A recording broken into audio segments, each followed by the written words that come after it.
өдрөөр сараар жилээр үржиж гин гэж боддоо тий. Хэдэн жилийн турш үргэлэр маш их ачааг өөр дөр нэмээд байгаа. Тэгэхээр энэ шаардлагагүй ачааг авч хаяад явах юм бол амьдрал хамаагүй хөнгөн гэсэн. За сайн мэцэн хүмүүс сонсогчдоо тэгээд өнөөдөр бол өөрийгөө зэмлдэг сэтгэлийн талаар ярих гэж байна. Хэрвээ та өөрийгөө маш их зэмлдэг тий зэмлэлээр ядраадаг гэж бодож ивэл өнөөдрийн дугаарыг заавал дуустал сонсоорой. Тэгээд цаашдын бас амьдралаас чинь нэлээд их өдөр тутмын ачааг хөнгөлөх дуугаар болж магадгүй зарим хүмүүс яриад. Ихэнх хүмүүс бол яг юм байдаг гэдэг талаар нэг анзаардаг тий. Бид хүмүүс л биднийг зэмлдэг гэж боддог боловч бидний дотор бас нэг тийм дуу болоод байгаа тий. Нэгэн буруу ичгэрэд тий тэгчихгүй байсан, тэгцэн бол ингэчих байсан тий. Би л тэгчүүдээ гэдэг нэг ийм ядаргаатай тэр хүнийг ядрааж идэг.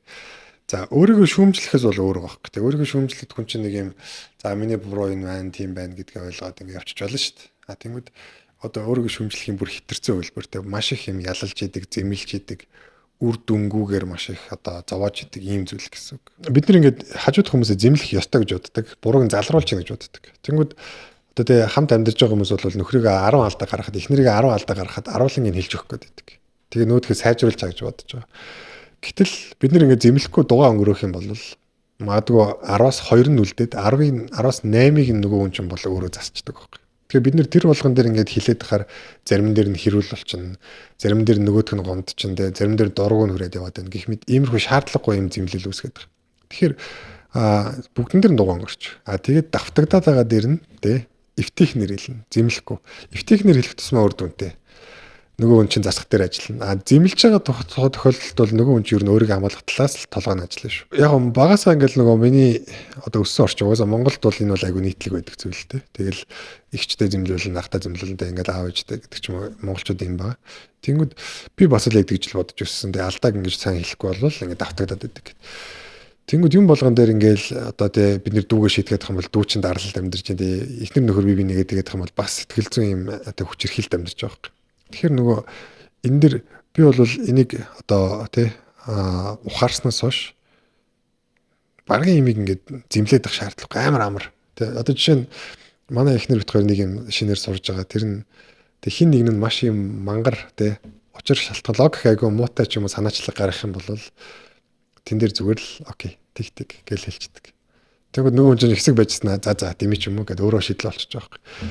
Тэгэхгүйгээр нөгөө хүн нэлээд ингээд нэг юм жоохон муу санаачлаг гаргангууд тэр хүн өөрөө бараг тэрийг бодоод олцохоор тийм үү санаачлаг байсан ба ш. Тэнгүүд би тэрийг начаа шал тэнэг юм биш чи сайн бодоод үзэлтэй. Тэргээл тэнгүүд нөгөө хүн ч одоо нөгөөдхийг зөв байлгах талаас нь толгойн ажиллаад эхэлж байгаа юм. Тэгэхээр энэ хин хиндэн сайн биш. Харин тэ за энэ ч угаасаа нэг газар авахгүй шийдэл байна да гэж бодож байгаа бол тэг өөрт нь хэлчих. Тэнгүүд магадгүй ихний алхамыг хийхээс өмнө ухаарчих жоох гэх нэг. Ихний алхамыг хийж явах үедээ ч юм. Тэгэхээр ийм байх нь бол ер нь амар. Тэг нөгөө нэг өмнө бол яг ингээ алдааг ойлгуулна гэж бодоод байдаг гэсэн. Тэгээ би чи нөгөө жоохон инэрэнгүй байх хэрэгтэй байна гэдэг өмнөх дугаарууд дээр ярьсантай нөгөө Христийн одоо сургаалын дагуу бол тэг би уучлах хэрэгтэй байна, инэрэнгүй байх хэрэгтэй байна гэдгийг авцсан. Тэгэл ерөөсөө харилцааг инэрэнгүй болгохоор тэг ямар олон юм чи юм амар байсан тий. Шаардлагагүй байсан юм биш. Тэг шаал дэмий бахан. Тэг би одоо ер нь цагддаг ч юм хаашаа тий. Тэг шаардлагагүй зүгээр л амар гоо хөнгөн байж болох байсан зүйлс байсан байгаа. Тэгвэл хамт амьдарч байгаа хүн чинь ингээд зэмлээд байгаа юм бол тий. Өөрийгөө зэмлэл бүр ямар ядаргаатай байх вэ тий. Тэрийг бодоод үзэхгүй. Тэгэхээр хамт амьдарч байгаа хүн чинь бол магадгүй өдрийн зарим цагт нь ажилтаа байгаа, шөнө унтж байгаа үед нь та уцаар оролдож байгаа ч юм уу бодож байгаа үед та тэрнээс тустай биш тий. Тэнгүүд өөрийнхөө бодол дотор байнга ингэж өөрийгөө зэмлэнэ. Тэгээ тэрийг өдрөөр үрж, сараар үрж, тэгээ жилээр үрж гэхээр ямар их тэ ачааг өөртөө үрж байна. Тэгэхээр энэ сэтгэлгийн өөрөө бүтэлгүй тэгээд өөрийгөө маш их зовоож идэг ийм зүйл. Тэгэхээр энэ бол тэгээ танд сайн зүйл авчрахгүй. Тэгэхээр та бодлоо сайн анзаараад өөрийгөө зэмлэж гин үгүй юу гэдгийг шалгаж сурах хэрэгтэй. За шалгаж сурах дээр би нэг үйлчлэгч дээр ашигладаг нэг гоё жишээг та бүхэнд санал болгоё. Та өөрийнхөө хамаатны ч юм уу өөрийнхөө хүүхэдтэй бол сайн байна. Дүү тэ хамгийн хайртай нэг жоохон хүүхдээ бодоод үзсэн. За та тэр хүүхдийг сургууль цэцэрлэгээс нь авахгүй очсон чинь тэр хүүхдийг ингээл нэг юм ихээр л багш нь амар зэмлээл чи ч одоо ингэхгүй яас ийм юм чадахгүй байхтай ингээл өөрөө болохоор тэр хүн айгуу сайн сурцсан багш байгаа шүү дээ. Тэгвэл хүүхдээ яг сурах төвчөнд нь таарснаас их юм зааж өгчөө тэ. Одоо их юмыг шаардаа загнаад байлаа гэж бод. Тэгвэл ийм байдал харах юм бол амар муухай санагдана сте. Тэ. Ихэвчлэн ээжүүд бол би очиод өснө гэж хэлдэг. Тэнгүүд ийм байдлыг харахаар угаасаа бидний хүнд ч таалагддаг. Тэгээ ийм хүчирхийлэлтэй сэтгэл зүйд ийм хүчирхийлж байгааг бид нэр харах дурггүй. Багш нар дэмжиж тэр хүүхдийг нүдэн гэлэлцээлээ те урамшуулж байл айгуу гоё өстэй. Тэр хүүхд хөгжинэ өстэй. Тэнгүүд бид нар ингээд ийм байдлыг харахаар хүнээс ингээд энэ байдлыг бас харж байгаа юм нэ. Өөрөөхөө дотор байгаа дуугалаг анзаардаг. Тэнгүүд бидний дотор яг тэр багш чинь таны доторх дуугалаг зөриөлж хэлж байгаа байхгүй юу. Тэнгүүд бид нэр өөрсдөө зэмлэхээр болохоор тоохгүй амар хүч хэрхэлнэ. Тэнгүүд хүн зэмлэхээрээ дараа нь гимшин те. Бүр танихгүй хүн ажлын хүндээ ингээд ийм хүндэлдэг хүн болонгууд бараг л тийм хандлага гаргахгүй. Тэнгүүд дотгошоогоо болоод гэр бүл рүү болохоор илүү зэмлээл. Өөрийгөө болохоор хамгийн хайр нэргүй зэмлэдэг. Тэгэхээр хэрвээ таны хайрладаг хүнтэй ингэж харьцахыг зөвшөөрөхгүй, танд таалагдахгүй байгаа бол өөртөө ч гэсэн улан тэгж хандах ёстой л доо. Гэхдээ тэгж хандахгүй байгаа нь логикийн алдаатай байгааз. Тэгэхээр яг энэ жишээгээр бодож үзээд хэрвээ би хүүхдтэй маань ингэж харьцаад надад таалагдахгүй бол өөртөө ингэж харьцахыг бас зөвшөөрөхгүй байх хэрэгтэй гэсэн үг. Өөрийнхөө дотоод дуугалаг тэгж номготгож сурах хэрэгтэй гэсэн үг. Тэ амархгаал хэвтлээ чи одоо өчнө ажил биш тэ гээл тэ босооч тэ гээл хоёр хооронд ингээл амарсан ч биш яасан ч биш байгаад байна шүү дээ. Тэгвэл тэ хүүхдээ чи ингээд амрах гад хэвтгэхэр нэг хүн ирээл хатгаал босооч ээжээ гээл тэ ажил хийсэн чи хийлгсэн чи босоод хийлгэж байгаа юм байхгүй.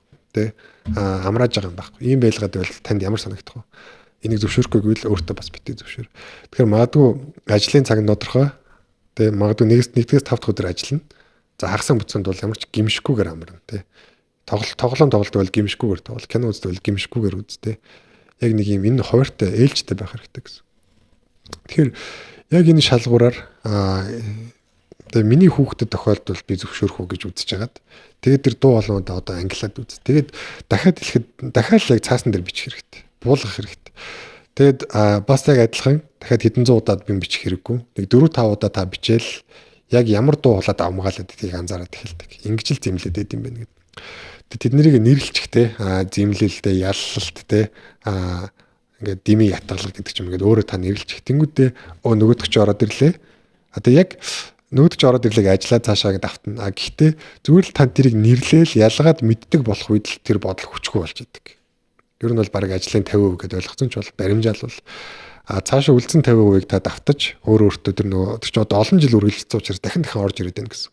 Тийм учраас нэг 7-8 давтаад эхлэхэд л ер нь л 4-5-аас л ер нь та баг ялгааг мэдрээд эхэлнэ. Эхний 1-2 дээр юу анзаарахгүй дахин оролцоод идэг. 3-3-аас 4-5-аас эхлээд бол нөгөөх нь хүчгүй болж эхэлдэг. Тэгэхээр энэ бодлыг бол ер нь ингэж номготчих хэрэгтэй. Тэгээд бүх жишээ юм биш. Өөрийгөө зэмлэдэг хүн болгох юм биш. Гэтэ өөрийгөө зэмлэдэг хүмүүс дотор нийтлэг байдаг нэг зүйл нь алдхаас айдаг, айдас өндөр байдаг. Тэгэд маш сонирхолтойгоор ёс зүйн өндөртэй байдаг. Хүн төвгүүдхээс санаа зовно. Өөртөө төвгүүдүүлэхийг бол нэг их нь бодохгүй. Тэнгүүд энэ хоёр нэг зүйл биш л дээ. Амар олон талд олон удаад энэ зүйлүүд хамт явж идэг. Тэгэхээр нөгөө энэ хүмүүс маань өөртөө ингээд алдаагүй, мадаггүй юм сайн юм хийх хүсэлтэй алдчихгүй гэдэг айцтын дуулалтаа усолоод юм хүнд буруу харагдчихвээ, муу харагдчихвээ гэдэг зэмлэлээсээ болоод давуу тал нь тийм байж идэг. Жохон давуу тал байгаа гэсэн чинь тэр нь энэ гэсэн үг. Энэ нөхдүүд яаж одоо энэ дэр одоо өөртөө сайн болж сурдаг, одоо тэ тухтай байж сурдаг вэ гэхээр зөвхөн чухал шаардлагатай зүйлүүд дээр төвлөрöd бусад бүх зүйл дээрээ арай жоохон өөрийгөө тайвшруулчих болно гэсэн үг. Тэгэхээр бид нар нөгөө өөрсдөө уучлж сурах гэдэг аяг чинь суурин нэ гэсэн үг. Тэгэхээр та өдөр тутамдаа өөрийгөө ингээд шийтгэхгүй арай нэг юм жоохон хөнгөн 50 амьдрал сурааг болвол уучлах гэдэг бараг боломж. Өнөөдөр бүх юм уучлж, өмнөх бүх юм уучлалаа. Тэнгүүд дахиад маргаашнаас шинэ одоо тэ зэмлэлтүүд эхлэх гээд байгаа байхгүй. Тэнгүүд яг энэ дээр ингээл тэ түрүүний ярьсны дагуу одоо зэмлэлийн дуу хоолойгоо ялгаж салгаж бичээл хүүхдүүдэд зэмлэх нь багасаал арай энэрэнгүй болоод ирэхэд зүгээр л яг сарын дараа гэхэд тэр хүний зүгээр царайн шалгуур гэрэлтсэн царайтай байдаг. Тэгээ ийм юм доороо хүмүүс болохоор ихвчлэн нөгөө шин нойр хулжчих ч юм уу тэ ингээл стресс энэ зэрэгс болоод одоо хүн тэр хүний царай арсны одоо тэ өрчлөө өрөөдөг гэсэн. Тэгэхээр илүү тайван, илүү чийлдэ, илүү амар амгалан байдал руу шилжиж эхэлдэг л дээ. Энэ бол айгүй хурдан үр дүн авч болдог зүйл. Нэг 7 хоног, 2-7 хоног ажиллахад бол үр дүн айгүй хурдан харагдчихдаг. Яг байгалаар бол бид нэр айгүй юм сайн байх чадвартай байхгүй. Тэнгүүд энэ нөгөө юм сэтгэл зүйн алдаатай бодлоо dysfunctional thoughts гэдэг энэ алдаатай бодлууд ч өөрөө яг үндсэн гормоос биш юм алдаатай юм үйл ажиллагаанууд байхгүй. Тэ. Айдас одоо жишээ нь ингээд яг юм аюулаас хамгаалах механизм шүү дээ. Аюул гараад ирлээ, адреналин ялгарлаа, хурдан цогтлаа хүчтэй болтлаа. Тэнгүүд төгшүүрч өөрөө алдаатай зүйл болчихж байгаа юм. Айдсаас гаралтай гэсэн ирнэ заримдаа байхгүй аюулыг ч бодоо шаналал байдаг. Эсвэл аюулыг ирэхээс өмнө баахан өөрийгөө зовоочдөг. Тэ ирэхээс нь зөндөө өмнө. Ямар төгшүүр ирүүлвэ, ямар айдас ирүүлвэ гэхээр Тэгээ таныг аюулаас сэргийлэхэд ухаалгаар ажилуулахад тусалж байгаа бол энэ эрүүл айдсан байхгүй зүйл дээр шаналал гэдэг те. Эсвэл ямар ч юу ч хийж чадахгүй зүйл дээр шаналал гэдэг. Ийм байгаад харвал ер нь димиг аваад байгаа гэсэн.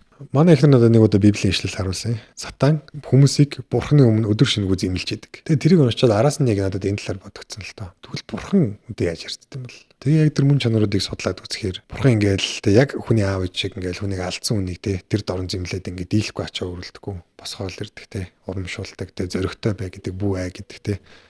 Ийм байдал руу чиглүүлдэг. Тэнгүүд бид нар ч гэсэн яг ингээд хүүхдээ харны ялахаар ингээд нурууг нь аавна гэдэг шигтэй ингээд сэтгэлийг ингээд хашраачихгүй тулд гоё ингээл урамшуулж зөргижуулаад нэгэн зөрөгтэй болоод өс зүгтөл уучраа болно шүү дээ. Тэрийн шиг ерөөсөө л яг ингээд анхнаасаа л бид нартэй уулын бурхан гэж саандж байгаа. Ээж аав нар маань те зарим нь алдаа гаргаад биднийг зэмлтгэл ах. Гэтэ уулын сэтгэл нь сайн байх гэдэг. Тэгмэд бид нар яагаад хэний төлөө ингэж өөрийгөө зэмлээд байгаа. Тэрний хинд ашигтай байна те. Бодоод үзэхэр хинд ч ашигтай зүйл биш байгаа байхгүй. Тэгэхээр энэ нь бол те яг сэтгэл зүйчд очоогүй байсан ч гэсэн те өөр дээр ажиллаж иж болох хамгийн ихний одоо те зүйлсүүдийн нэг байгаа байхгүй. Тэгэхээр энэ зүйлүүдийг битгий өөгшүүл яаж өөгшүүлдэг вэ гэхээр тэ ингэснээрээ би сэргийлж байгаа rationalization гэж байдаг байхгүй тэ алдаатай зүйлээ логик тайлбар өгөөд аюу ухаантайгаар тайлбарладаг болчдөг. Ер нь аюу их нөгөө юм аналитик сэтгэлгээтэй хүмүүс яг ингээд ийм алдаатай бодлоо олоход тэрийг зөвтгөх тайлбар нэлээд юм бэлэн бичдэг. Тэгэхээр нөгөө нэг нь алдаануудаа зөвтгөх тайлбар л одоо үгүй гэдэг. Тэрнээсээ салах. Тэгэх юм бол салахад илүү хурдан гэсэн. За зөвтгөхөд байгаа үед бол ер нь өөдөг чинь байгаа л дээ. Байхгүй болгоснос дахиад гарч ирнэ гэсэн. Зөвтгөхөд байгаа учраас. Тэгээ энэ өнөөдөр ярьсан зүйл танд яг нийцж байгаа бол та бусдад болон өөртөө аль нэгнээс нь эхлээд бусдад хандлагаасаа ч юм уу өөртөө хандлагаасаа инэрэнгүү болгоод үз. Хүмүүсийн алдааг уучлаад хэлтрүүлээд те. Энэ ямар муу ингээ хамгийн муугаар бодож явах биш те. Энэ яах гээд над руу ингээд байгаа те.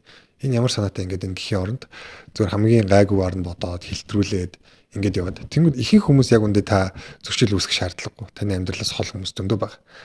Тэнгүүд зөрчил үүсгэх одоо шаардлагатай буюу те ойрын одоо тэр хүмүүс байгаад байна шүү дээ. Тэнгүүд энэ дэр зөрчил биш ив найрамдалтайгаар ярилцах ч юм уу. Уучлж хэлтрүүлээд илүү сайн талыг хараад байхаар сайн зүйлүүд болдог. За мууг нь хараад яваад байвал ер нь тэгэл ер нь одоо цаад хүн чинь үнэхээр та оновчтойгоор таамагласан байсан ч гэсэн яг ингээл нүүрэн дээр нь пал муу юм хэлэхээр тэрийг яг хүлээж аваад засдаг хүн бол айгүй ховор штэ. Тэгэхээр ер нь л яг эвтэйхнэр явж байгаа л тий инэрэнгүү хандж байгаа л яг засгаа өрвөл гоё эвтэйхэн орж тий ийдгээр ингэж баг багаар тайлбарлаж ойлгуулах. Тэг дорн тий зовлонгүйгээр ингэж ярьчвал бас амар. Тэгэд ийм ачаа тий өдрөөр сараар жилээр үржиж ийн гэж боддоо тий хэдэн жилийн турш үргэхээр маш их ачаа өөр дөр нэмээд байгаа. Тэгэхээр энэ шаардлагагүй ачааг авч хаяад явах юм бол амьдрал хамаагүй хөнгөн гэсэн. Одоо уул руу гарч иж тэг баахан хэрэггүй ачаа өрөөд байвал хэрэггүй шүү дээ. Тэгмээ тэрийг хөнгөлөх тусмаа та гоё улам хүч чинь нэмэгдэж байгаа юм шиг санагдана тий илүү амархан болж байгаа санагдана. Тэгэхээр шаардлагагүй ачаа учраас хаях хэрэгтэй. Угаасаа л ачаа мундахгүй тий. Тэгэхээр шаардлагагүй ачаагаа хаяараа гэж та бүхэн зандарч байгаа. Тэгэхээр шаардлагагүй ачаагаа хаяараа гэж зөвлөж гин. Тэгээд манай өнөөдрийн дугаарыг сонссон та бүхэндээ баярлалаа. Тэгээд комментээр үзүүлж байгаа дэмжлэг та бүхний үзүүлж байгаа энэ урмуудад маш их баярлж байгаа шүү. Тэгээд цаашид бас ямар дугаараар ямар сэдвүүдээр ямар дугаар сонсохыг хүсэж байгаагаа хуваалцаарай. Тэгээд дараагийн дугаар уулзцгаая.